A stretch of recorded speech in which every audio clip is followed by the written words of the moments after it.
Good morning, students. How are you all? I hope you all are studying and you have seen all the videos I have sent. Now, as we were doing chapter number 1, crop production and management, class 8th. In last session we had done agricultural practices. मैंने आपको agricultural practices one by one सारी practices को detail में explain किया था. Now today, as I told you, हम उसके आगे थोड़ा और पढ़ेंगे. First of all improving crop production.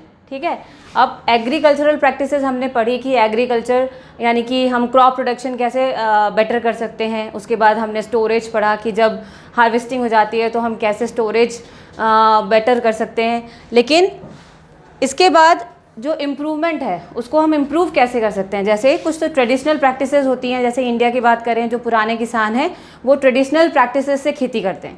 तो समटाइम्स व्हाट हैपन्स कि जितनी मेहनत वो करते हैं उस मेहनत का उनको प्रॉपर जो रिज़ल्ट है वो नहीं आता है, उनकी जो प्रोडक्शन है उतनी अच्छी नहीं हो पाती है. तो यहाँ पे हम बात करेंगे कि इम्प्रूव कैसे कर सकते हैं हम उस प्रोडक्शन को, जो हमारा टारगेट है, जो हमारा गोल है, उसको हम कैसे अचीव कर सकते हैं. फाइन.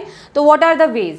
तो इसके लिए प्लांट ब्रीडिंग एक तरीका है. जो साइंटिस्ट हैं जो एग्रीकल्चर में नई डिस्कवरीज करते हैं, नई नई चीज़ें खोजते हैं, ठीक है, तो उन्होंने एक तरीका निकाला है प्लांट ब्रीडिंग, या फिर इसको हम बोल देते हैं हाइब्रिडाइजेशन. हाइब्रिड बीज सुने होंगे आपने, हाइब्रिड सीड्स आते हैं. तो actually these are what, these seeds are actually दो डिफरेंट वेराइटीज़ के सीड्स को जब प्लांट्स को जब हम क्रॉस करा देते हैं, उनके बीच में ब्रीडिंग करा देते हैं, तो हमें एक हाइब्रिड वैरायटी मिलती है सीड की. अब ऐसा क्यों करते हैं, इसके अलग अलग पर्पसेस हो सकते हैं. समटाइम्स व्हाट हैपन्स कि कुछ ऐसे एरियाज़ होते हैं जहाँ पे हर साल बाढ़ आती है और उस टाइम बाढ़ के टाइम पे जो फसलें लगती है वो सारी बर्बाद हो जाती हैं. ठीक है ना. इसके अलावा कुछ ऐसे एरियाज़ है, कुछ ऐसे रीजन्स है जहाँ पे हर साल सूखा पड़ता है, ड्राउट. ठीक है ना. तो वहाँ पे क्या हो जाता है, वहाँ पे सूखे की वजह से फसल बर्बाद हो जाती है. तो और अलग अलग तरीके हैं. कुछ ऐसे रीजन्स हैं इंडिया के जहाँ पे हमेशा जो पेस्ट हैं उनका बहुत अटैक हो जाता है. अचानक से बहुत ज़्यादा पेस्ट अटैक कर देते हैं और वो जो खड़ी फसल होती है, जो तैयार फसल होती है, वो बर्बाद हो जाती है. तो फार्मर क्या चाहता है, फार्मर ये चाहता है कि उसकी जो साल भर की मेहनत है हार्वेस्टिंग के टाइम पे वो उसको पूरी मिले, उसको पूरी मेहनत का रिजल्ट मिले. तो उसके लिए वो चाहता है कि मेरी जो क्रॉप है, मेरा जो सीड है, वो क्या हो, इन सबसे रेजिस्टेंट बने मतलब इम्यून हो जाए, इम्यूनिटी मिल जाए उसको, कि अगर ड्राउट हो गया तो भी कोई फ़र्क नहीं पड़ेगा मेरी फसल को, वो सर्वाइव कर लेगी फसल. अगर बाढ़ आ गई तो भी सर्वाइव कर लेगी फसल. अगर किसी पेस्ट ने अटैक किया तो भी वो सर्वाइव कर लेगी फसल. या फिर डिजीज़ेज़ होती हैं, फंगस लग जाती है या फिर कोई वायरल डिजीज़ हो जाती है, इस तरीके से. तो डिजीज़ रेजिस्टेंट भी बना सकते हैं हम by the method of hybridization. ठीक है. तो क्या करते हैं, दो डिफरेंट वेराइटीज़ के बीज, एक ऐसा बीज ले लिया जिसका जो सर्वाइवल का तरीका है वो बहुत स्ट्रॉन्ग है, कोई भी अटैक हो जाए उसके ऊपर वो सर्वाइव करेगा. तो उससे मिलने वाला जो पौधा है वो भी स्ट्रॉन्ग होगा और वो एंड तक क्या कर सकता है, सर्वाइव कर सकता है. तो ऐसा बीज ले लिया हमने, और एक जो नॉर्मल बीज था जिसमें इतनी ताकत नहीं थी सर्वाइव करने की, वो ले लिया. दोनों को क्रॉस कराया, या फिर दो अच्छी क्वालिटीज़ के बीजों को क्रॉस कराया, और हमें जो हमारा जो मोटिव है, जैसा बीज हमें चाहिए, जिस क्वालिटी वाला बीज चाहिए, वो हमें मिल जाता है. ठीक है. So this is called hybridization, crossing between two different varieties. और पर्पज़ क्या है इसका, बेटर यील्डिंग, फसल अच्छी हो हमारी, या फिर डिजीज़ रेजिस्टेंट बने हमारी फसल, या फिर ड्राउट रेजिस्टेंट बने. ठीक है ना. तो ये सारी चीज़ें हम उससे प्राप्त कर सकते हैं, किससे, हाइब्रिडाइजेशन से, या फिर हम इसको बोलते हैं plant breeding. Fine. Now our next topic is food obtain from animals. When I started this chapter, तो मैंने आपको एक डेफिनेशन बताई थी, एग्रीकल्चर की definition. And in that definition I told you कि एग्रीकल्चर मतलब सिर्फ खेती नहीं है, सिर्फ क्रॉप प्रोडक्शन नहीं है एग्रीकल्चर. ठीक है ना. सिर्फ प्लांट्स की बात नहीं करेंगे हम इसमें. एग्रीकल्चर में एनिमल रेयरिंग ऑफ एनिमल्स भी आता है. ठीक है. क्योंकि जो हम चीज़ें कंज्यूम करते हैं, जो खाने की चीज़ें हम कंज्यूम करते हैं, सिर्फ प्लांट से नहीं मिलती है हमको, एनिमल से भी मिलती है. डेयरी प्रोडक्ट्स, मिल्क कहाँ से मिलता है हमको, एनिमल से मिलता है. ठीक है. जो नॉन वेज खाते हैं उनको वो नॉन वेजिटेरियन आइटम्स कहाँ से मिलते हैं, एनिमल से मिलते हैं. फिशेज़, ठीक है. हनी कहाँ से मिलता है, हनी बी से मिलता है. ठीक है. तो ये सारी जो चीज़ें हैं, ठीक, fine. To obtain dairy products, to obtain fishes, to obtain honey, इनको क्या किया जाता है, इनको रियर किया जाता है. इन पर्टिकुलर एनिमल्स को रियर किया. अब this word rearing, what does this word means, rearing का मतलब क्या होता है, रियरिंग मतलब to taking care of these animals, and taking care in the sense of सिर्फ उनको फूड प्रोवाइड करना नहीं है, उनको बीमारियों से बचाना है, उनकी हर तरीके से देखभाल करनी है ताकि वो हेल्दी रहें और उनसे जो यील्ड मिलेगी फिर हमें बाद में जो भी वो फार्मिंग कर रहा है, जो भी इसको बोलते हैं हम एनिमल हस्बेंड्री, इसको क्या बोलते हैं हम एनिमल हस्बेंड्री। तो rearing of animals on a large scale, बड़ी स्केल में। आपने पोल्ट्री फार्म देखे होंगे, उसमें चिकन्स को पाला जाता है ना, फॉर द पर्पस जो नॉन वेजिटेरियंस है वो कंज्यूम करते हैं। फाइन, तो 3 तरीके के हम देखेंगे। Dairy farming is there, dairy farming dairy animals की रेयरिंग है जिसमें काउज आते हैं, एनिमल्स आते हैं, ठीक है, जो दूध देने वाले जो एनिमल्स हैं। Pisciculture it is rearing of fishes, and apiculture rearing of honey bees. And purpose आपको पता है, और इसको बोलते क्या है हम animal husbandry. So I hope improving crop production and animal husbandry, इसमें 2 टर्म्स आ गए, एक हाइब्रिडाइजेशन या प्लांट ब्रीडिंग और रेयरिंग ऑफ एनिमल्स। ये चारों चीज़ें आपको क्लियर है। Now in the next topic जो मैं लेने वाली हूँ that is nitrogen cycle. So this is it.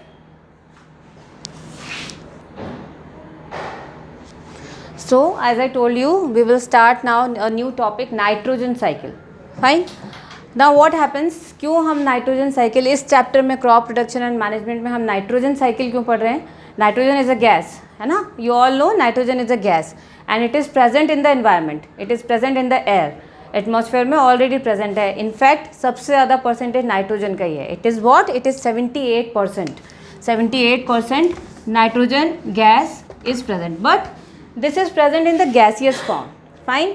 And at the same time this nitrogen is also required to plants. It is a very good nutrient, it is a very essential nutrient for plants for proper growth. Fine. तो nitrogen इसलिए required है, लेकिन ये जो gaseous form में nitrogen atmosphere में present है, plants can not use that nitrogen in that particular form. Gaseous form में वो यूज़ नहीं कर सकते। जैसे वो कार्बन डाइऑक्साइड यूज़ कर लेते हैं ना उसके फोटोसिंथेसिस के लिए, वो ले लेते हैं एटमॉस्फेयर में से directly with the help of stomatas, लेकिन वो नाइट्रोजन ऐसे एब्जॉर्ब नहीं कर सकते। नाइट्रोजन के एब्जॉर्प्शन के लिए नाइट्रोजन को फिक्स करना ज़रूरी है, मतलब कि नाइट्रोजन का चेंज होना ज़रूरी है in what, in usable forms, जिसको वो आराम से, जिसको प्लांट्स आराम से यूज़ कर सकें या फिर एब्जॉर्ब कर सकें, ठीक है ना। तो इसके लिए बात आती है। अब ये कैसे होता है? ये होता है थ्रू नाइट्रोजन साइकिल। ये समझने के लिए हम पढ़ रहे हैं नाइट्रोजन साइकिल कि प्लांट्स कैसे नाइट्रोजन को यूज़ कर पाते हैं। फाइन। तो नाइट्रोजन साइकिल क्या हुआ, जैसे वाटर साइकिल आपने पढ़ा होगा लास्ट क्लासेस में। वाटर साइकिल में क्या होता है, we use water and water again goes to the वापस से बन जाता है, वो कभी ख़त्म नहीं हो रहा है, ठीक है ना, साइकिल चलता जा रहा है, मतलब we are using and it is again produce, वापस से बन रहा है। तो नाइट्रोजन साइकिल में भी ऐसा ही होगा, नाइट्रोजन हम यूज़ कर रहे हैं और नाइट्रोजन वापस से बन जाती है, ठीक है। जितना हमने नाइट्रोजन यूज़ किया और उसके बाद हमने या प्लांट्स ने जितना नाइट्रोजन यूज़ किया, उसके बाद वो नाइट्रोजन वापस से रिप्लेनिश हो जाती है, उसका लेवल वापस से मेंटेन कर दिया जाता है। That is why it is called nitrogen cycle. ये साइकिल लगातार चलता रहता है। फाइन। अब ये कैसे होता है, लेट्स अंडरस्टैंड दिस। सबसे पहले हम बात करेंगे एटमॉस्फेरिक नाइट्रोजन की। It is present in gaseous form which is not usable form for plants. Plants can not use nitrogen in this form. Fine. तो फिर अब होता क्या है, इसको यूजेबल फॉर्म में चेंज करने के लिए प्लांट्स हैव सम फ्रेंड्स। पहला तो मैंने आपको बताया था राइजोबियम बैक्टीरिया, 7th में आपने पढ़ा होगा, ठीक है ना, 7th में सिम्बायोसिस चैप्टर 1 आपने पढ़ा होगा। उसमें rhizobium bacteria lives in the root nodules of leguminous plants. Plants के रूट्स में कुछ गांठों जैसा स्ट्रक्चर होता है, इसको हम रूट नोड्यूल्स बोलते हैं। उसमें कौन रहता है, राइजोबियम बैक्टीरिया रहता है। अब क्योंकि ये एक सिम्बायोटिक रिलेशनशिप है, that means if plant is providing shelter, उसको रहने की जगह दे रहा है ना, तो उसके बदले में वो क्या दे रहा है। सिम्बायोसिस में क्या होता है, सिम्बायोटिक रिलेशनशिप में क्या होता है, गिव एंड टेक होता है। अगर उसे कुछ मिल रहा है तो बदले में उसको कुछ देना भी है। Fine. Give and take relationship, mutually beneficial. Fine. तो अगर उसको जगह मिल रही है रहने की, तो राइजोबियम बैक्टीरिया क्या कर रहा है बदले में, राइजोबियम बैक्टीरिया बदले में उस लेग्यूमिनस प्लांट को एटमॉस्फेरिक नाइट्रोजन फिक्स करके दे रहा है। फिक्स करके दे रहा है मतलब उसको यूजेबल फॉर्म में चेंज करके दे रहा है। So have you understood now. तो राइजोबियम बैक्टीरिया यहाँ पे क्या काम करता है, नाइट्रोजन फिक्सेशन का काम करता है, ठीक है ना, इसको यूजेबल फॉर्म में चेंज कर देता है। तो इसको हम बोलते हैं biological nitrogen fixation. It can be of two types. Nitrogen fixation can be done by rhizobium bacteria and it is also done by some we can say lightning. बिजली चमकती है ना, तो जब लाइटनिंग होती है, लाइटनिंग का प्रोसेस होता है तो टेम्परेचर बहुत हाई हो जाता है, तो जो गैसियस फॉर्म में जो नाइट्रोजन प्रेजेंट है वहाँ एटमॉस्फेयर में, एयर में, उसको चेंज कर दिया जाता है. किसमें? इस यूजेबल फॉर्म में. ठीक है ना. तो lightning I have written here, see nitrogen fixation can be done by rhizobium bacteria and also by lightning.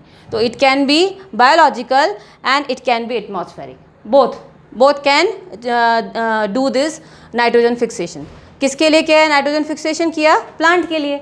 Now ये नाइट्रोजन फिक्सेशन होता है तो नाइट्रोजन चेंज होती है कुछ यूजेबल कंपाउंड्स में.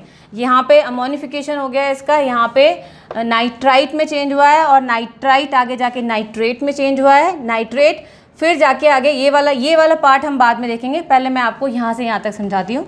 फाइन. यहाँ पे जब अमोनिफिकेशन होता है तो यहाँ से जाके असिमिलेशन हो जाता है. I have written here nitrogen fixation के बाद कौन सा पॉइंट है? असिमिलेशन. असिमिलेशन मतलब to use it, to uptake. ठीक है ना. नाइट्रोजन फिक्स किसके लिए हुई? प्लांट्स के लिए हुई. तो कौन उसको अपटेक करेगा, कौन असिमिलेट करेगा? प्लांट्स करेंगे.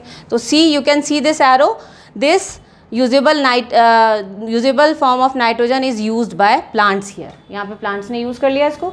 ठीक है ना. और इन प्लांट्स को किसने कंज्यूम कर लिया? एनिमल्स ने. फाइन. एनिमल्स ने इन प्लांट्स को कंज्यूम कर लिया. ठीक है ना. अब वापस आते हैं हम इस पे. अब क्या हुआ कि after some time these plants are dead. Plants मर जाते हैं, हमेशा तो जिंदा नहीं रहते. Animals are also dead. तो ये these dead and decaying material, ठीक है, एनिमल्स एंड प्लांट्स का जो ये डेड मटीरियल है, इसका फिर से क्या होगा? अमोनिफिकेशन होगा. It will again change into ammonia and this cycle will continue. ठीक है. फिर से शुरू हो जाएगा ये. फिर अमोनिया नाइट्राइट में चेंज होगा, कुछ नाइट्राइट फिर नाइट्रेट में चेंज होगा, और यहाँ पे कुछ नाइट्रेट तो प्लांट्स के द्वारा ऑब्जॉर्ब कर लिया जाता है, लेकिन जो बचा हुआ है वो डीनाइट्रिफिकेशन हो जाता है उसका. डीनाइट्रिफिकेशन मतलब ये नाइट्रेट डीनाइट्रीफाइंग बैक्टीरिया की प्रेजेंस में वापस से चेंज कर दिया जाता है एटमॉस्फेरिक नाइट्रोजन में. Alright. So you have seen कि ये साइकिल चल रहा है. यहाँ पे नाइट्रोजन फिक्स हुई, प्लांट ने अब्जॉर्ब किया. प्लांट ने अब्जॉर्ब किया, उस प्लांट को किसने कंज्यूम किया? एनिमल ने कंज्यूम किया. फिर ये प्लांट्स और एनिमल्स डेड हो गए, वापस से सॉइल में मिल गए. ठीक है ना. सॉइल में मिल गए तो वापस से सॉइल में क्या आ गया? वो नाइट्रोजन कंटेंट आ गया वापस से. ठीक है ना. अब ये जो नाइट्रोजन कंटेंट है वापस से यूज़ कर लिया जाता है दूसरे नए प्लांट्स एंड एनिमल्स के द्वारा, और कुछ जो बचा हुआ है वो उसका डीनाइट्रिफिकेशन हो जाता है. और डीनाइट्रिफिकेशन का मतलब है डीनाइट्रीफाइंग बैक्टीरिया के प्रेजेंस में ये नाइट्रेट वापस से चेंज कर दिया जाता है एटमॉस्फेरिक नाइट्रोजन में. सो यू कैन सी ये रिप्लेसमेंट हो गया. जितना हमने जो एटमॉस्फेरिक नाइट्रोजन का यूज़ किया था वो वापस से यहाँ पे रिप्लेनिश हो गई, उसका परसेंटेज वापस से मेंटेन हो गया है. Fine.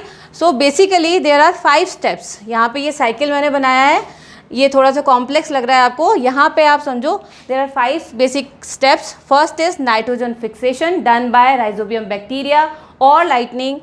Second is assimilation. Assimilation मतलब जब नाइट्रोजन चेंज हो जाता है यूजेबल फॉर्म में तो उसको असिमिलेट कर लिया जाता है या फिर अपटेक कर लिया जाता है उसका. किसका? प्लांट्स के द्वारा. प्लांट्स ले लेते हैं उसको, यूज़ कर लेते हैं. देन अमोनिफिकेशन मतलब कि क्या हो रहा है? सिंपल कंपाउंड्स में टूट रहा है, यूजेबल कंपाउंड्स में नाइट्रोजन का चेंज हो रहा है. सबसे पहले बनेगा ammonia NH4.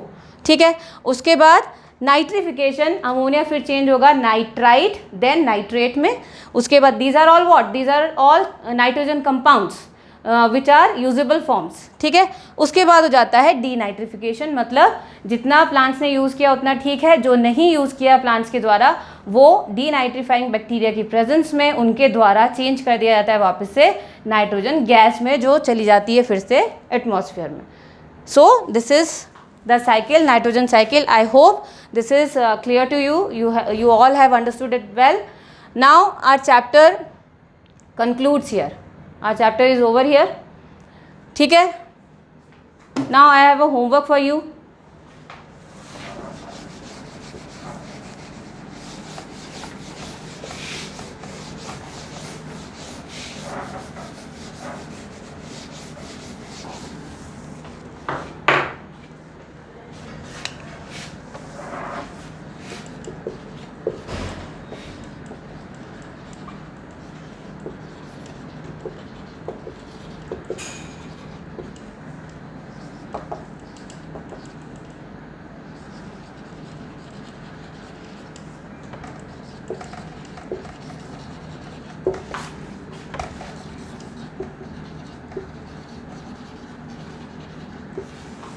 First question, learn definitions. You have to learn all the definition. It is given in the glossary of your chapter, back of the chapter. Second is answer the question, give reasons. This is book work, and I hope after understanding the chapter you will be able to answer this question. Give reasons आपको मिल जाएगा आपके book work में दिया हुआ है. It is on page number 17 and question number C. ठीक है, this is your homework. I hope you all have understood this chapter well. So see you in the next chapter. We will start chapter number 2. Till then, take care and thank you.